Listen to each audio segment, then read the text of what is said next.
Welcome to the Genius Factory. Enjoy the video. In this video, I will show you how to change your Toyota Yaris brake light bulb.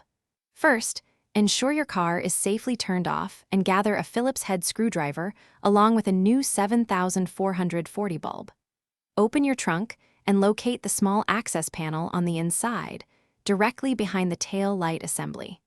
This panel usually pops open or has a few simple clips to release it.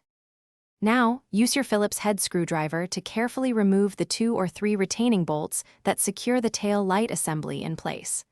Once these bolts are completely out, gently pull the entire assembly straight back from the car's body.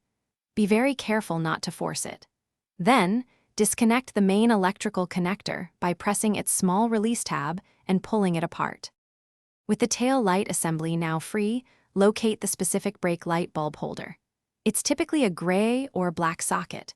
Twist this holder counterclockwise about 1/4 of a turn to unlock it from the assembly. Carefully pull the old bulb straight out of the socket. Now, firmly insert your brand new 7440 bulb into the holder, ensuring it's seated correctly. To reassemble, twist the bulb holder clockwise to securely lock it back into the tail light assembly. Reconnect the main electrical connector, ensuring you hear it click firmly into place. Carefully align the entire tail light assembly back into its original position and reinsert the retaining bolts. Finally, have someone press the brake pedal to confirm your new brake light is working correctly before you drive. Thanks for watching. If you found this helpful, don't forget to like and subscribe.